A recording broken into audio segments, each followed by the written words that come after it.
Prosecutors say they should have stepped in.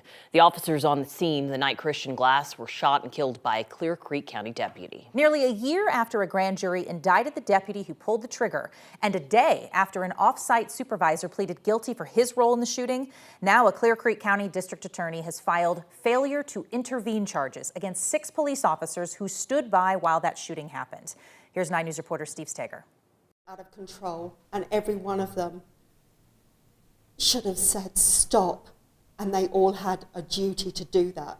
That's part of wearing the uniform. For more than a year now, Christian Glass's parents have echoed the same statement. They believe all the officers on the scene the night their son was killed should be charged.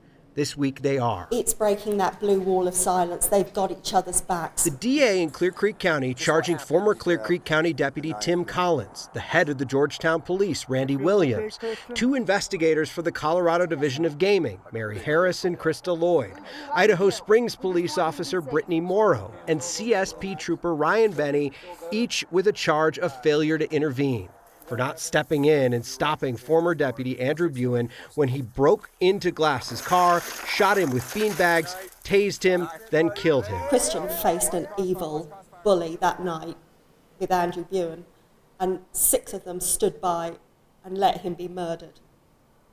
And it's terribly wrong. The charges come a day after former Clear Creek Sergeant Kyle Gould pleaded guilty to the same charge, even though he wasn't on the scene, but approved the decision to break into Christian's car. And you simply cannot intellectually look at this situation and say, look, the supervisor who was off-site that night, accepted responsibility, pled guilty to failure to intervene, and then the officers who were actually there should not face the same. In defense of both of their own officers, the head of the Colorado State Patrol and the chief of Idaho Springs Police released statements today saying the charges went too far. It's been less than 24 hours and they've issued a statement saying that their officers did nothing wrong.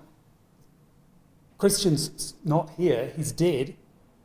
It's obvious what they did wrong. The Idaho Springs chief commended his officer for her compassion to Glass during the call when she briefly interacted with him. And that simply being kind to a kid for a couple of minutes before your buddy blows him away is not sufficient for intervening. Because they've shown that they can't protect us and they can't serve us because they didn't do it that night.